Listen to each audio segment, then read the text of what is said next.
Sadistic Penguin Studios presents It's Getting Drafty in Here. Drafty old barn. The show of drafting random nonsense. I choose business ethics. And now, coming to you from his basement, aka Draft Headquarters, your host and draft master, Magnificent Stan.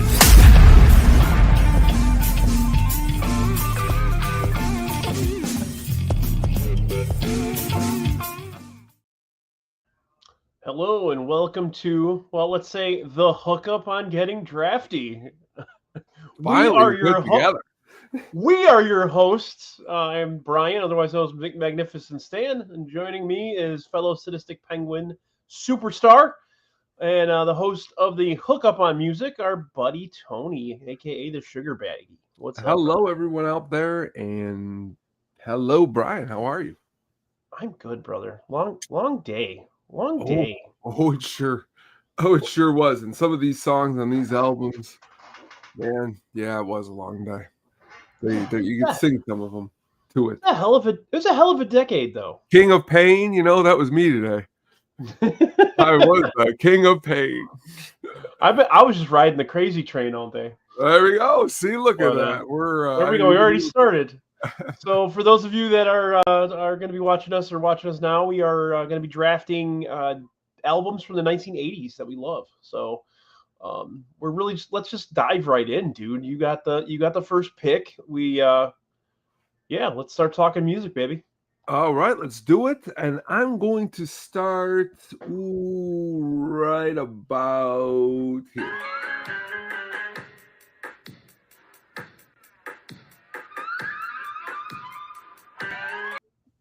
We're going Purple Rain, my good man. Purple Rain, Purple Rain, Purple Rain. Purple Rain it is. So Prince, Purple Rain. You know what? Believe it or not, and it was going to be like I have a list of a few artists where I was going to ask what your favorite album from these artists that had multiple good albums, and Prince was one of them. You can't go wrong here. It's one of the best-selling albums of all time. Not even close. Well, when you're putting a list together here, which we're going to get to as we go along, is this? I mean, these are the best albums from the 80s. That's what I thought. That's what we're trying to put together here. Yep. But I don't know if I would necessarily say this is my favorite Prince album of the 80s. I will say that, though, it is really, really, really awesome. And if it isn't my favorite, it's definitely number 2, just based upon all the awesome songs on it. Let's Go Crazy, as you just heard there, Computer Blue, Purple Rain. I mean, the guitar alone in that song. I can't hear the words Computer Blue without thinking of the Chappelle show sketch. Where it's like, I'm going to make a play, Computer Blue. He's playing basketball. What's so funny is that when I seen the sketch, I wasn't as deep as I am into Prince now. So it's like, whoa, I worked at this pawn shop and I got this on wood right here. It's Prince. It's like melted onto beautiful. Wood. It is. So one day if we ever get the Penguin Cave, this is gonna go right on our wall in there.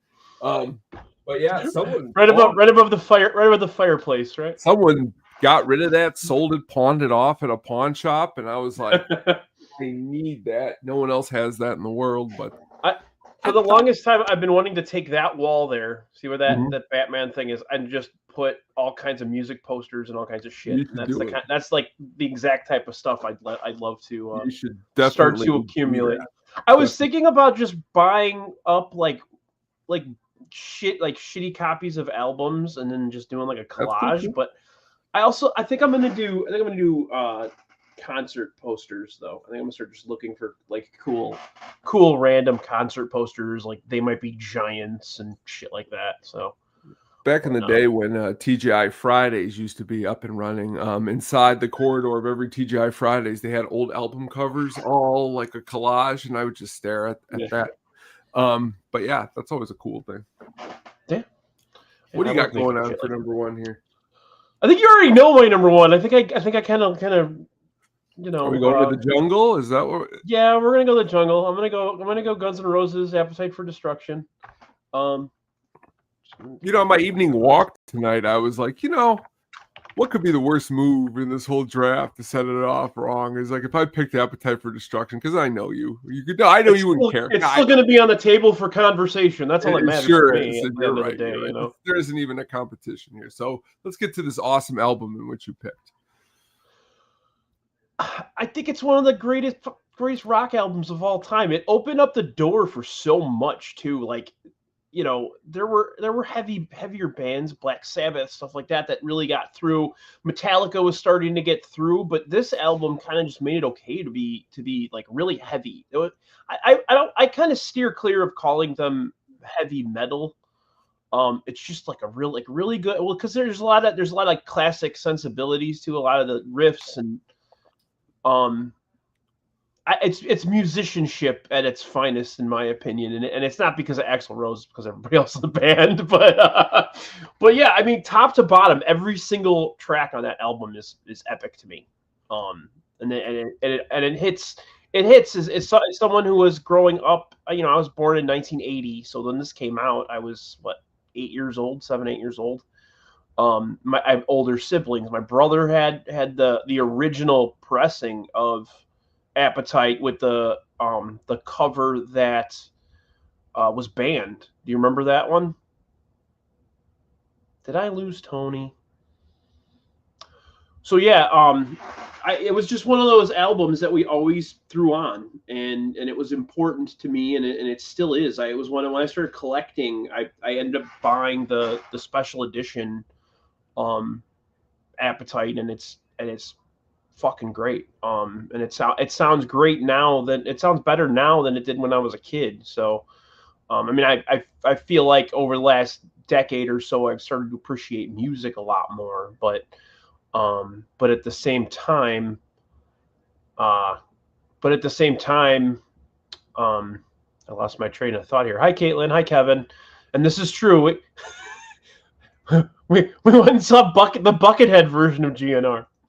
They didn't go on stage until like 2 o'clock in the morning. It was fucking terrible. But yeah, the other albums, Use Your Illusion, and their other albums were okay, but this one just kind of set the tone for what was to come and what they put together, and just fucking great. As we wait for Tony to come back, he's got some connection problems apparently. But how are you guys doing today, Kevin, Caitlin? Caitlin, you're not at the game? Sam went by himself?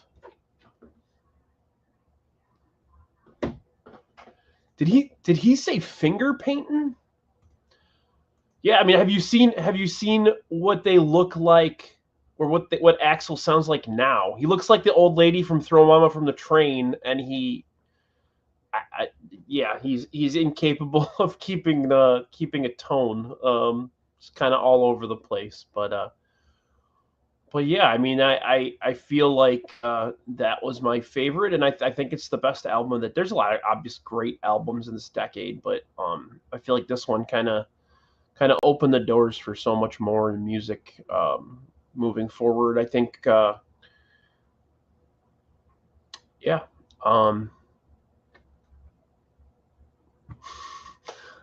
I didn't have any filler stuff sitting waiting, so I'm just. Oh, there we go. You ever see like when someone's flying through intersections because they got to get somewhere really quick? That's fucking me undoing the computer. I'm like, shit, fuck, damn it. So slow back down, to, baby. We'll make it work. Guns N' Roses' Appetite for Destruction, man. They're not a heavy metal band. I would agree with you. Back to when you said that. Mm-hmm. I think they're. It's a great pick. Let's start there. I mean, Guns N' Roses are definitely in the 80s. This is when you go to rock and roll in the 80s. I mean, it doesn't get much better than this album. Yeah. Yeah, I mean, even like the ones that weren't commercially popular or didn't really get on the charts or anything. The whole thing is great. I'm gonna go down the track list. Welcome to the Jungle, obviously one of the best 1-1 tracks of all time. It's So Easy, very good song. Night Train, very good. Out to Get Me, very good. Mr. Brownstone's fucking great. I woke up about 7. That sounds great. Get out of bed around 9. Paradise City, obviously. One of my favorites, My Michelle. That one's awesome. Think About You. Sweet Child of Mine, obviously. You're Crazy, Anything Goes, and then they close it out with, honestly, this is my second favorite last track on an album, which is Rocket Queen. My first is Release by Pearl Jam, but Rocket Queen, unless you want to count the Pearl Jam thing at the end where you have to sit on the album for like 20 minutes and then it plays something weird at the end. You know, and I'm going to shout out, honestly, I'd always known, it wasn't until within the last 10 years that I really sat down and listened to it from the beginning to the end. And I'll never forget my dad coming up to me because he heard it on one of the local radio stations. He's like, "You got to hear Rocket Queen by Guns N' Roses." And I was like, okay. And honestly, it's a great track. It's probably one of my favorite Guns N' Roses songs. Just an awesome song. Brings it. Honestly, it might be my number one favorite Guns N' Roses track is Rocket Queen, I think. Is one of your favorites off of the Spaghetti Incident, Since I Don't Have You? Oh, yeah, that's what's right. Well, did we talk about, I know we talked about Use Your Illusion last time I was on your show, but we talked about Chinese Democracy, I think. We did talk Chinese Democracy, okay. But, oh, yeah. All right, so this is the first Drafty pod where we only have two people, and are we still doing the snake draft? Or are we doing? Oh yeah. Okay. Yeah, we can do snake. Right. Yep. So I have to take this. Little 6-year-old Brian was a big Michael Jackson guy. Ooh. So and again, this is another one. Someone who had multiple great albums in the 80s. I gotta go Thriller though. And what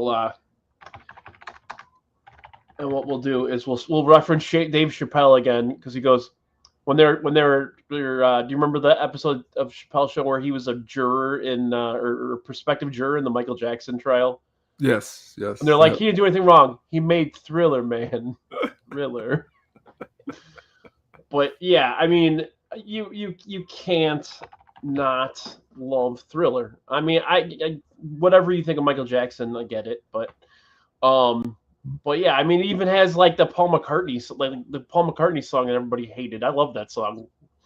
Girl Is Mine. Mm-hmm. Billie Jean Beat It and Thriller. That like those middle three of that album, back to back to back. That's like on par with like We Will Rock You and what's We Are the Champions going back to back. You know what I mean? I love the album, so I can't. I mean, again, I remember it being played a lot as a kid. My parents played it.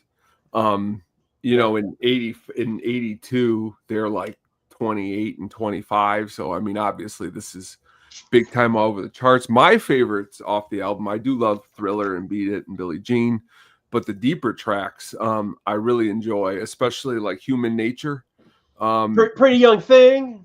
Oh, that's probably my favorite song on the whole really album. But you know what? Really, it's like that one's again a little one that's just definitely is awesome and want to be starting something. That's like a 7-minute track, and when it really starts going there towards the end, they're like chanting and the beats that are going. It's just a really awesome album, really. Now, just like with Purple Rain, I'm sure there's a lot of people, you know, obviously with Purple Rain, there's a lot of people that probably think 1999 is a better album. I feel that way. Actually, I believe I got into a fight with my brother not that long ago. Prince and U2, we got into fights about albums not that long ago. So, but yeah, and Bad, but with like that, but with Michael Jackson, Bad is just as epic of an album. Mm-hmm. But I want Thriller just because of its footprint. Yeah, just tremendous. Great album. I mean, and you brought up Bad too, another great Michael Jackson album. I think Bad had more hits. Well, yeah, Bad was more because it had Bad, it had The Way You Make Me Feel, it had Man in the Mirror, Dirty Diana, Smooth Criminal. That's five, and I think those were all number ones, something like that. As a kid, I used to just think Dirty Diana was one of the coolest songs. Yeah. I was like, oh my gosh, this song's awesome. But yeah. I think I might pop it out after I finished recording. And I think, honestly, I could be wrong. I think there's like a 1994 Music Award performance where Slash plays guitar with Michael Jackson Yeah, at some point. Like he that. does. Yeah. Yep. But yeah, real great pick. Right on. What am I going to go with here? You brought him up here in the last thing. You brought up U2. So I'm going to go with a little bit of the Joshua Tree.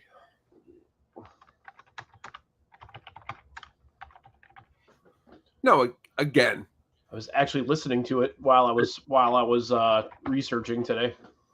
That was actually me like 45 minutes ago when I was trying to get pumped up. I put on probably one of my favorite songs of all time, Bullet the Blue Sky. That song is just really, really, really, really rocking. But the album is whole. I'm a big With or Without You guy. Oh, that was our band in high school. That was like the song we would play, and the bass was pretty cool to learn and say, you know, and just play. But there's Where the Streets Have No Name. You talk about epic. I really like You Still Haven't Found What You're Looking For, but the deeper cuts. You know, I like In God's Country. I also like One Tree Hill, which is hilarious. I was about to say One Tree Hill. One Tree Hill is probably my favorite song on the album, but there's a couple of more. I mean, it's just a great all-around album. Now, of all the bands that have tapered off over the years, has anybody tapered off more than U2? Well, that's the hard part. You know, you could talk about this all day long, and you could also talk about Michael Jackson. I mean, Dangerous is not a terrible album, but is it to the level of bad? And then he came out with Invincible, which is not really as good. So you end up, you have these creative albums, these creative geniuses, and you're right, though. You're right. Yeah, I mean, bands typically. I mean, there's a lot of bands that regress over the years. I mean, but now the thing about it is that through those new albums, there are a couple songs sporadically here and there that you could still see the magic of the band. They're just they had that one tune where they played with U2 or with Green Day. That was pretty cool. I forgot the name of it. Bomb Something Goes Marching On. That's a really good. So I always like that song a great deal. I always thought that it was almost like almost kind of sellouty of Green Day to work with U2, but at the same time, it's like, who gives a fuck anymore?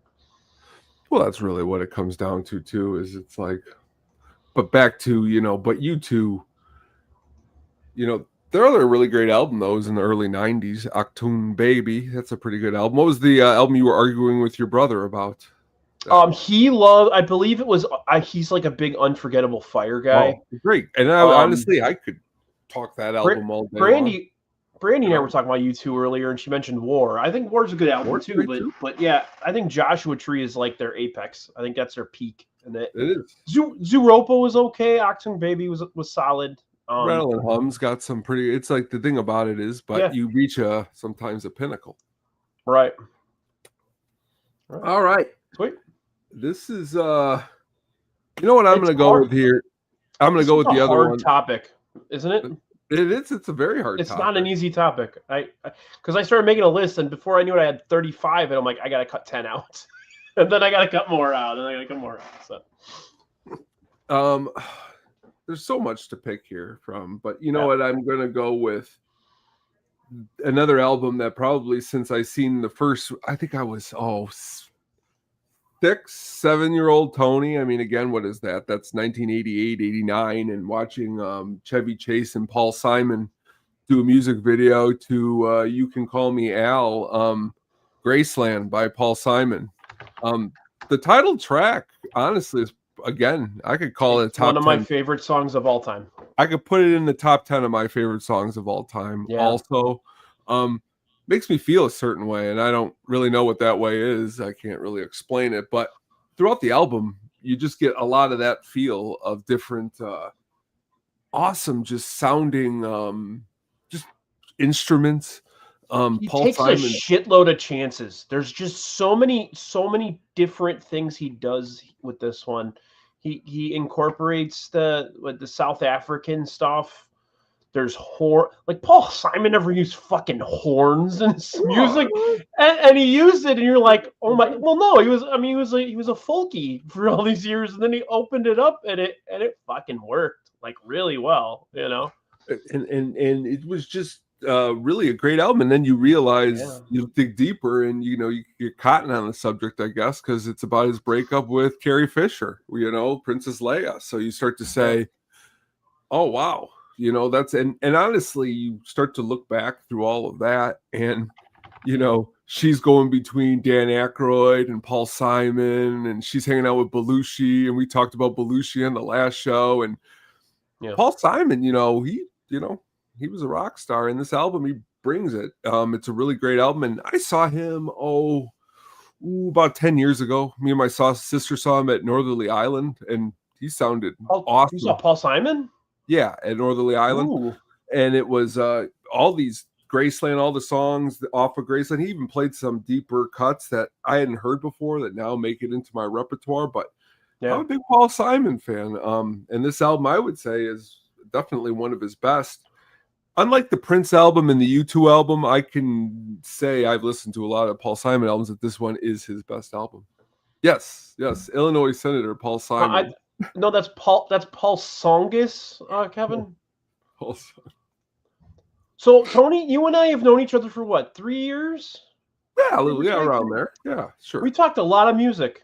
Yeah. Why the fuck have we never talked about Paul Simon? Because we were saving it for this joint episode. He's like my number two. If him and Garfunkel ever performed together, that's my bucket list concert right there. Well, that's my second bucket list concert, which is going to lead me to segue into my first bucket list concert, which is my next pick. Ooh. So I'm going to go a little bit off of the path. I took Michael Jackson already, so I need to take something, pick with my heart here, and not my like I want to win the draft head here. I'm going Tom Waits. Ooh. The album is Rain Dogs. Rain Dogs. Ooh. If you have not listened to Tom Waits' Rain Dogs, you are missing out.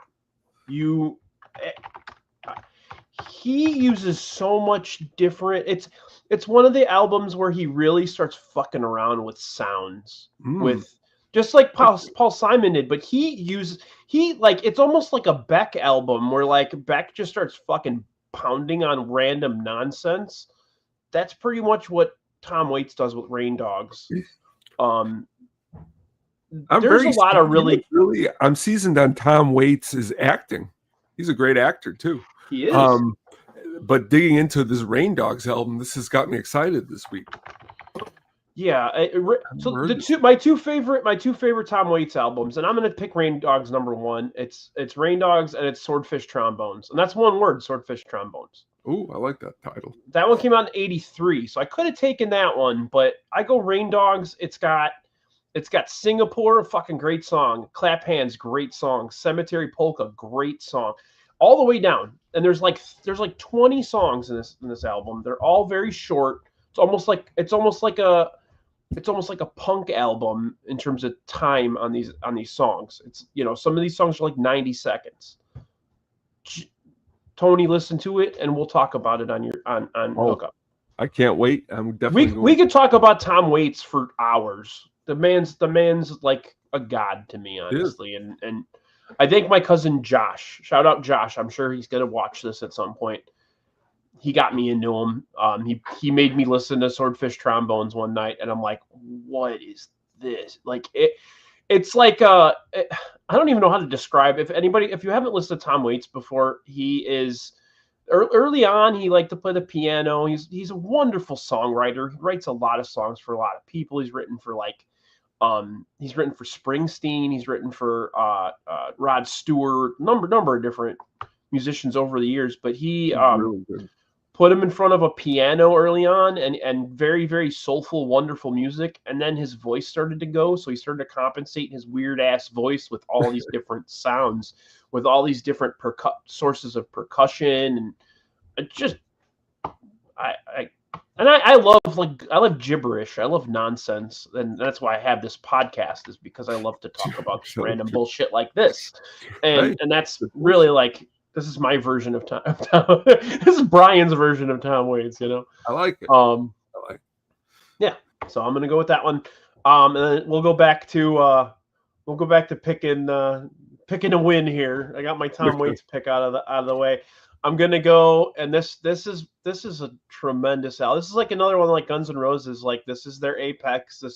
She only had one tremendous album. I'm going Cyndi Lauper, and the album is She's So Unusual. Okay.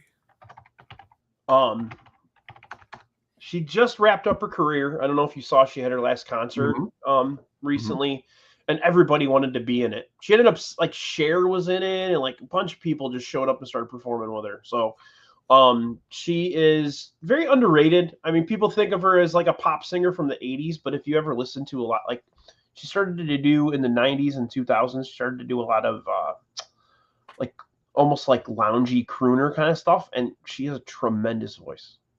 Absolutely tremendous. She is really, really awesome. And what I'll always remember her from is in 1980 or 81, it was like really early in the 80s, WWE and MTV got together and they did something called Rock and Wrestling. It's like 80, it's like 83, 84. Is that what? Okay, somewhere right around there. My dad into the first WrestleMania. Records this off a television on a VHS cassette. I'll never forget, like in 96 or 97, I bring it over to a friend's house. It never comes back home. I swear to God, he effing loses it. He's like, "Where's my Rock and Wrestling tape? You can't get that anywhere." And I'm like, I don't know where it is. And I remember Cyndi Lauper's on it. And that's all I remember. So it's great you're bringing up Cyndi Lauper.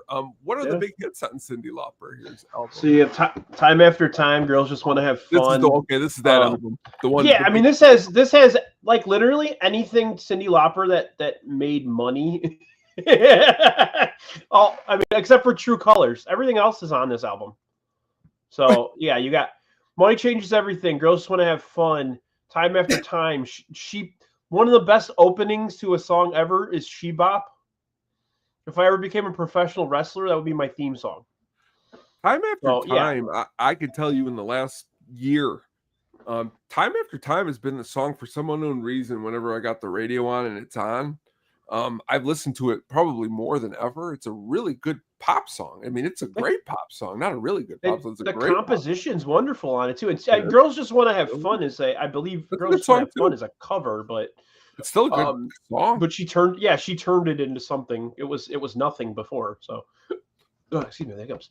But yeah, I love that album. And another one that I like. As soon as I started collecting records, I was like, I gotta go get that. So definitely, it's a good one. It's a very good one.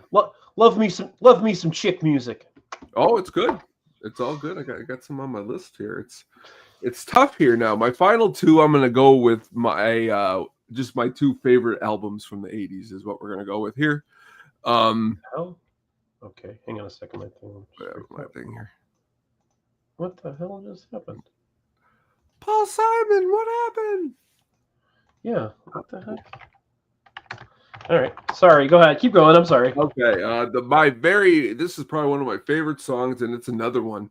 I had this tape when I was really, really like 9-10 years old. In Excess, Kick. Yeah, that's on my list for sure.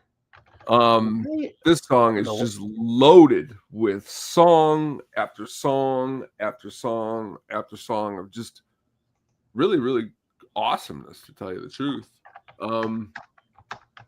You start off the album with Guns in the Sky. You got really, really awesome tracks. In probably one of my favorite tracks is The Devil Inside. The guitar riff in that song. New Sensation. It's a great song.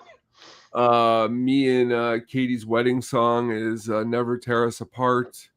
You got just Mystify. That's from Lost Boys. I mean, you got a lot of cool songs that are just loaded on this album.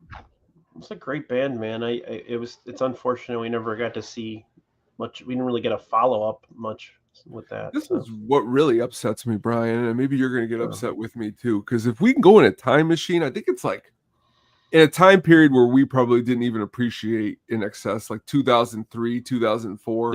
Yeah, they're playing the Riviera. I mean, how cool would it be right now? I'd buy your ticket if that was coming up to go see them in such a Hell small, yeah. intimate venue like that. But you just don't realize sometimes what you got until you don't got it anymore. But that's a good album. That is I really wish we were old. I really wish we grew up like 15 years before we did, because we would have been able to see some really cool shit for cheap when concerts are $175 to $500 now. So and that's why I like looking at those old flyers, because for 5 seconds Yeah. I can go, we're at the concert. Oh, now I'm back at my job. But yeah, so In Excess Kick. My last pick here. Ooh, this is tough. But like I said, I want to go with my probably my favorite album of the 80s. Probably I'll never forget it. I was at a sleepover party in like 5th or 6th grade, and this buddy's dad had like CDs, and this is like before anybody had CDs. This is like, yeah, and he had the Talking Heads, and I asked him to put on Burning Down the House. So we're gonna go with the Talking Heads, Speaking in Tongues. that was one of my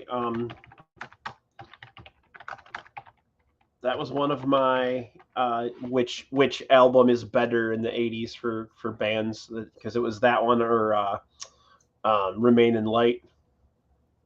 I honestly, I could have I just like both of the albums so much, but for the sake of how many times I've listened to it, I've listened to this one a lot more.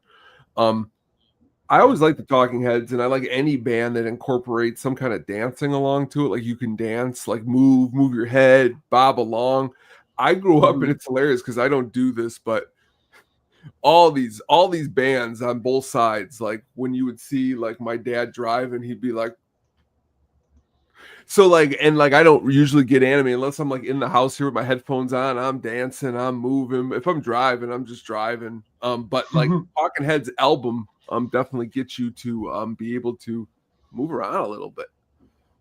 Definitely. Yeah, it's I actually just kind of got into them recently. Yeah, I mean it's kind of funny. I started listening to them pretty religiously in my mid 40s. It's kind of funny, but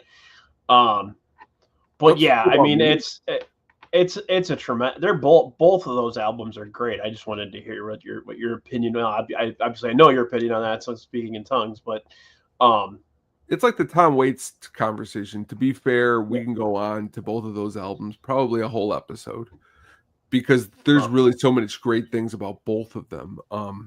So I got an idea for Hookup. You put me and Mailman Jack on. Mailman Jack is probably the biggest Talking Heads fan I've ever met in my life. There you go. And there you go. You got someone who's just getting into it, so we can, we got literal Talking Heads. They'll be perfect. Kind of Talking Heads. There we go. We'll bounce off each other. Perfect. Good one. Fuck, man, I don't know what to take for my last one. Should I just take another Michael Jackson album? No, I'm kidding. I'm kind of pissed. Like I'm looking now. Go ahead. I'm gonna say for years I was never a big Tom Petty guy. I've recently started to listen to him more. I bought an album of country covers. I'm not a country guy, but I bought an album of country Tom Petty covers, and it's fucking great. It's one of the best comp albums I've ever heard. But I'm gonna go Tom Petty, Full Moon Fever. Ooh, class. So yeah, there's so many I could have gone with here, and I mean, you and I could probably go another 20 rounds with this, but yeah, Full Moon Fever. It just had so many hits, and it had so many hits that everybody. It seemed like Tom Petty was one of those artists that like everybody fucking loved Tom Petty. Like, oh yeah, you know what I mean? Like, and it's got Free Fallin', I Won't Back Down, Running Down a Dream. I mean, come on.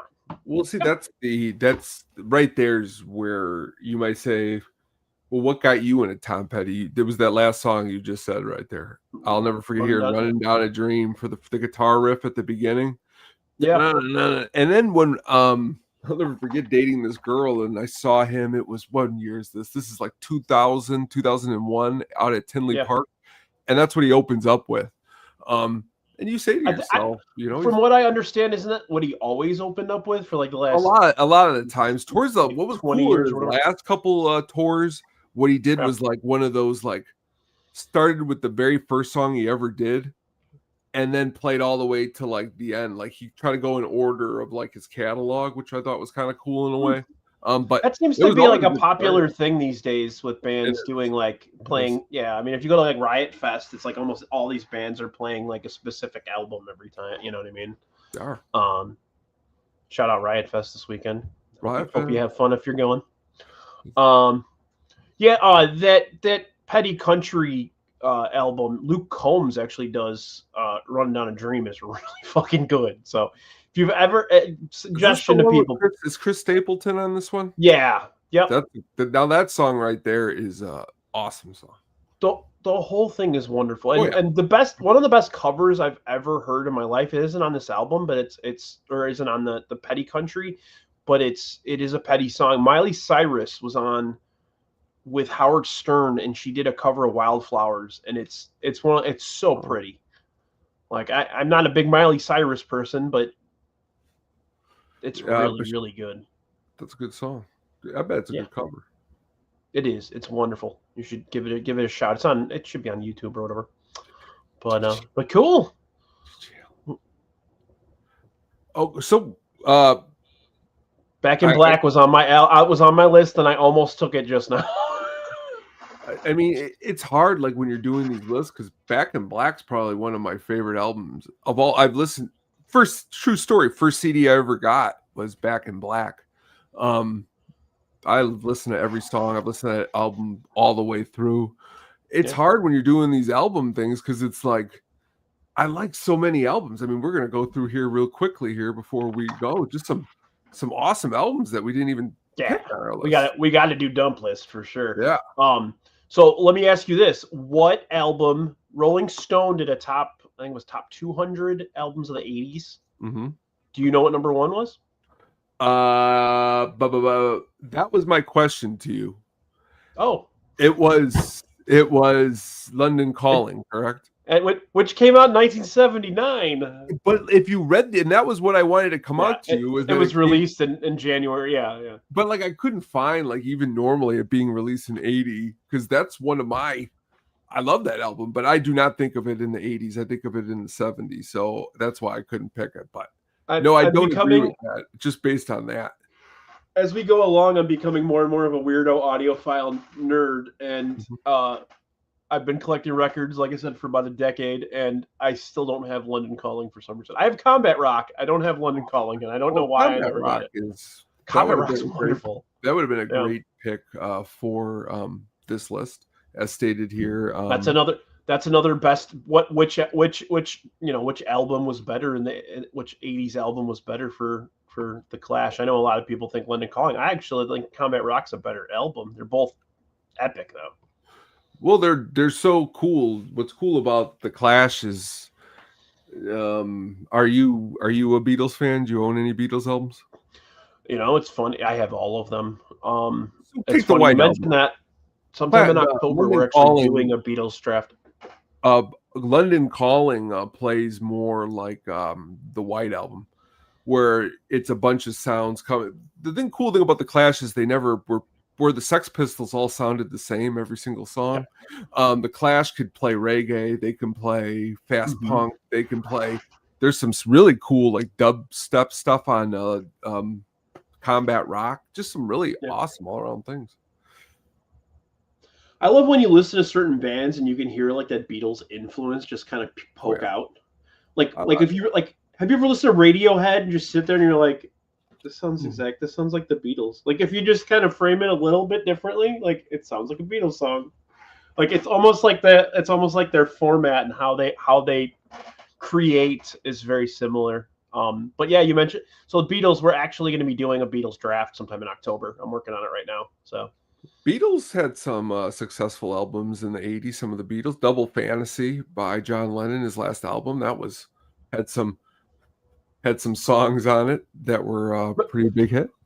McCartney got a little too poppy, but at the same time, it was he was George Harrison probably had the biggest hit song out of everyone with "I Got My Mind Set on You." That album was pretty huge, and with the Traveling Wilburys. Traveling Wilburys, yeah. Yeah, I forgot that was the 80s. I thought that was the late 70s when I was looking it up. I was like, oh no, that was well into the 80s. It wasn't just Kevin, we're not going to talk about cop rock tonight. We could, but we're not going to. That's all Kevin wants to do is talk about cop rock.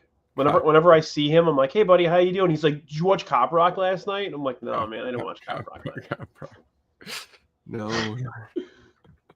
All right. Do you want to go through your list? Sure. We'll start here. We got Police, Synchronicity. Anything by the Police released in the 80s. I mean, to me, they didn't come out with a bad album. Yeah, that's probably my least favorite of all the Police albums, but it's still good. Yeah. I'm an Outlandos D'Amour guy. Great album. Great. I like Regatta de Blanc. The Cure, Disintegration. Again, another band where you could have picked the album before that, the album before that one. There's quite a few good Cure albums in the 80s. That one, Paul's Boutique, Beastie Boys, again, same thing with them.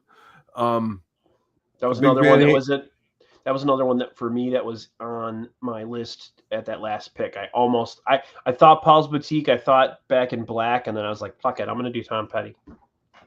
1984 by Van Halen, but you could have went so many different Van Halen albums. I'm a big Women and Children First. Is a great album. Some people like 5150. There are a lot of good Van Halen albums. This one I could have picked for the list. I almost did. ZZ Top, Eliminator. On my list as well. When Brandy was looking up, Brandy was kind of doing her own little research earlier. She was like, ZZ Top Eliminator came out in the 80s. I was like, yep. Okay. The three killer combo of Legs, Sharp Dressed Man, and Give Me All Your Love, and I'm in a club in my head that I think you would want to be at too. It's just I think it kind of mirrors the Tom Petty album a little bit. It has like some really, really just good, solid rock. You know what I mean? It does, and I'm not like, because he's no longer with us, but I laugh because I remember like around this time, like even hearing stories from my dad on how cool like some of the clubs were, no matter if it was a dance club, a strip club. Yeah. And this is what was being blasted through the speakers, and it's awesome. Moving Pictures by Rush is loaded with good stuff. The Pretenders debut. Awesome. There's just really so much to go through. What do you got? I go through a couple more here, but we'll see what you got here. Maybe you mentioned Paul's Boutique. You also got License to Ill. I think Paul's Boutique to me is possibly the best hip hop album of all time. So you can't go wrong there. License to Ill, wonderful as well. I had some Madonna on there, self-titled, and then Like a Prayer, both really, really, really good albums. Violent Femmes, self-titled. Although it's kind of top heavy. Iron Maiden, Number of the Beast. Yes. You got Iron Maiden? You got that album on vinyl? I do. Do you? I do. That's awesome. Yeah. Your collection just went up another level to $1 million. It's incredible. Wizard of Oz came out in 1980. That's a good one. Yeah. What's your favorite Metallica album from the 80s, Mr. Metallica?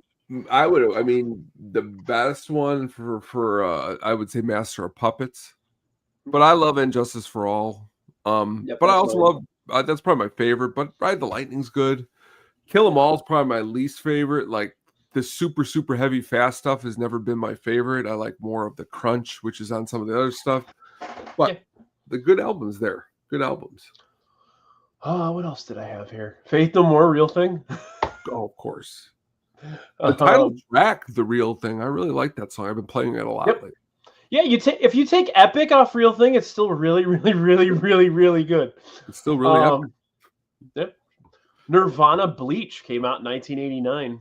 Great. It's for that being a debut album. Pretty good stuff. Yep. Dinosaur Jr. Bug, which Henry Rollins has said is the greatest album of the 1980s. That's why I put it on my list, because I just do whatever Henry Rollins tells me to do. Pixies Doolittle, shout out Mailman Jack. It's like Pixies favorite album of all time. Yeah, that's a good album. Can't go wrong. I saw them open for Weezer at Tinley a handful of years ago, and they were really, really, really good. They actually played just on Monday. Did they? With Spoon, ironically. Oh, shit. That'd been a fun concert. Yeah. And it's like you say, like, Katie always says, why do they have these concerts on the days where you work, like Monday? Right. And I'm like, Katie, they don't plan it like that. They're not like, well, we know, because how do they play the next gig? Someone's got to take the weekdays, so it's us this time. Fuck you, Chicago. We're coming in on a Tuesday. I know everybody's British all of a sudden. I don't know. Break it up to Carl Lewis. Classic. And that's pretty much my list at this point. A couple more. Some of the more, there's some really good punk stuff in the 80s. Bad Brains. I've been really into the Minutemen lately. They got an album called Double Nickels on the Dime. It's a couple. It's like a double album. That's a really good one. The Replacements, Let It Be, is a really good album. Duran Duran, Rio, Huey Lewis and the News Sports, B-52s, Cosmic Thing. I'm a big B-52s fan. If you and Brandy ain't listening to the B-52s, you guys got to be listening to some B-52s over there. Yeah, I have. What do I have? Even the debut. I have Wild Planet. Yep, that's a good one. Yep. I was like making my list, and I'm like, ooh, I'll put the specials on. Fucking came out in '79. Peter Gabriel's So. Yes, one of my favorites. A lot of good stuff on there. I mean, just the other day, I think it was Sunday, I was driving just a lot of good stuff on that album. A lot of good stuff. Sledgehammer, baby. Sledgehammer. Those videos, music videos for that, and Big Time. Really Big Time is such an underrated song, and great. We Brandy and I go to this indie wrestling show. It's Windy City Pro out in DeKalb, and the guy who runs it, he's like this character. He's like an old wrestler. His name is Big Time, and that's what he plays when he comes out to the ring. I love Oblivious. Like, I was like oblivious for 30 years, not really, I guess, never thinking about what Sledgehammer was about. And then I'm watching this live concert of Gabriel in like 86. And like every time he says Sledgehammer, he's doing like a sexual innuendo. And I'm like, fuck. Like, that's what this is? I love the sexual innuendo songs. I just thought it was a cool cartoon. But no. Did you know Love Gun was about a dick? It's great. I was going to ask you, REM had a couple albums out in the 80s. If you were rolling with an REM album from the 80s, which one do you think you'd roll with? It's tough. I had this conversation with Brandy earlier a little bit. She was like, oh, all these. I think I'm going to go Green. Yeah, that's a good one. Yeah, I mean, Document's really good. Murmur's good. I got to go Green. Run DMC, Raising Hell, their first album was pretty solid. But I think, what else I got here? I think that's. Were there any Ass Ponies albums in the 80s? It's so funny. You sent me that earlier, and I was working, and I couldn't text you when I really would have if I was in the room. Which was, since you told me that lyric, which I never really caught until you sent to me the "couldn't piss Darlene" or "couldn't piss Darlene." Or whatever, like, I just think that's these guys can write some ridiculous lyrics. So yeah, no, I don't think there were too many. Oh, B. Arthur's Farts, that would have been something. Misfits. The Misfits were around in the 80s. They had some albums. Who else? One I just thought of, and I thought it might have come out in 90, which is why I didn't come across it while I was researching, but I'm not a big Aerosmith guy, but Pump came out in 89. That's And pretty that's good. why I didn't want to bring it up earlier, but now that you brought them up, now I can. That's kind of where I get, like, there's a bridge in rock and roll. It kind of goes like Stones to some Aerosmith, and then I think a step up from Aerosmith's Guns N' Roses, but like a big step up. Huge. I'm not gonna say I love them by any stretch of the mean, but there are quite a few Aerosmith songs that I do enjoy. But what I don't enjoy is, there's some frontmen, like it's back to like U2. My least favorite thing about U2 is their frontman, and I'm a huge Who fan. The least favorite thing about Who is the frontman. It's the musicianship, the music, the guitars, the bass, the drums, and then the singing over the top is good. But it's probably what sometimes keeps me from letting them be my favorite band, as opposed to liking some of their albums. What's happening, Jack? You missed our Doolittle conversation. Doolittle. Sonic Youth, man. they were around. Yeah, Daydream Nation. That was a good one. Yeah. But yeah, it's funny how nobody talks about Sonic Youth and how influential they were to the Seattle movement in the 90s. Like they kicked the door in for a lot of those bands and kind of helped harness them and she helped create a lot of stuff with those guys. And yeah. God bless your heart, Jack. Because I would have forgot. Go-Go's Beauty and the Beast, a great debut album. I also like Vacation. That's got some good stuff on it. I could listen to that song Vacation. It's all I ever wanted. That's and to be fair, they played this past summer Coachella, and you brought up earlier Green Day. Billy Joe even came out on the stage and sang with them. I mean, those are all still the original girls out there playing in the band. I mean, that's 5 original members from a band from the early 80s. You know how many bands don't even have any original members from that same amount of time? Well, it's funny you mentioned Coachella and original band members, because Coachella announced, I think it was today, that Black Flag is going to play. But it's like one guy, and then like they just played it like some shithole in McHenry. You could have come out here, Brian. They played it 5 minutes from my house here, but it's like him. It's him and like 3 20-year-olds. Weird. But it's call it something else. I'm sorry. Like call it yourself. Call it your name. Like that's the band. Like. But the guy's name is Bob Jones. It's just the Bob Jones Experience.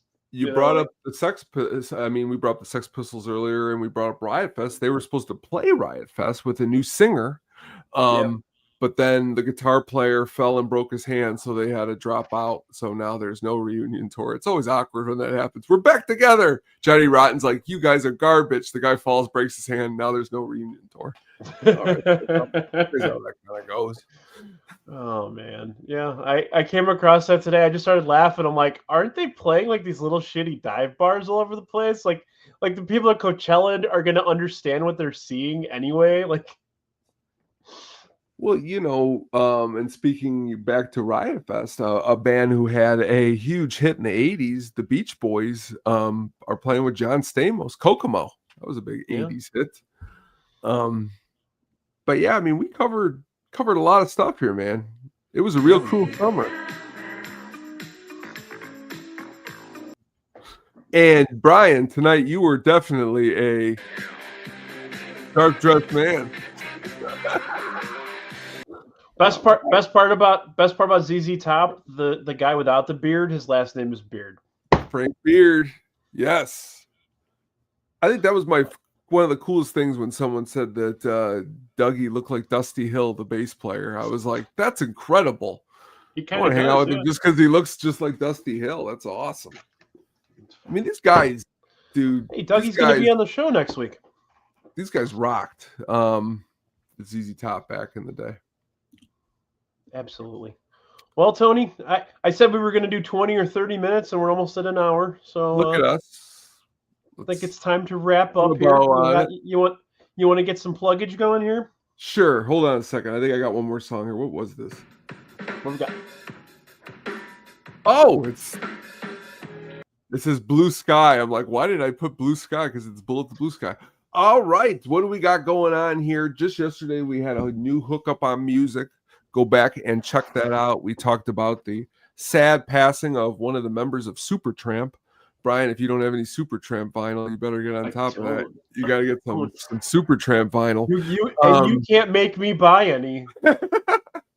Good stuff there. We also talked the Devo documentary that was on Netflix. Also some great albums in the 80s. Really great albums. So that's interesting. But this Friday coming up, we got the At the Show is coming back, and we will be honoring the late Robert Redford, who sadly passed away today. Brian has been watching this baseball movie, I Know, all day on repeat, The Natural, in honor of Robert Redford. But who knows what movies we're going to pick. I don't know if The Natural will be one of them, but please tune in on Friday. That shall be really, really good. Sad passing. Do you want me to come on and do in defense of, but it's the reverse, and like not in defense of The Natural? No. I know one day. I think we've already covered it enough over the years. Well, it was like earlier, like when you were talking about Tom Petty, immediately in my head, there's this really amazing Tom Petty documentary. And I'm like, man, I'd love to watch that with Brian. I'm like, it's 4 hours long. How are we going to sit in a bit, like watch a 4-hour Petty documentary? And if we got to watch 4 hours of something, there's just so much we would do in 4 hours. So it's like, well, it's tough. If we wanted to watch something Petty centric and 4 hours long, shouldn't we just watch The Postman? Tony, you're asleep on my couch. Wake up. Got to get back. But yeah, but that's all I got, my man. Right on. Well, it was a good time. Drafty Pod, we are back full force. We're going weekly again. I'll be back next week. I got my old wrestling crew. I got Dougie Fresh and Joey P from the Sports Bums, and my buddy Shankster will be on. We are going to do our own personal Mount Rushmore of professional wrestlers. So each of us are going to pick our 4 favorites. We'll see if we start fighting over who gets to pick Outback Jack, and then so you watching you gonna watch WrestlePalooza? No, I'm gonna watch, but All Out is on Saturday, so I'm gonna watch that. You buying that ESPN pad thing or no? So I'm actually in the process of switching over to DirecTV streaming, and it's free with it. So really, really, you get Disney Plus, Hulu, and if you guys want to sponsor me, Disney, I mean, let's get on it, motherfucker.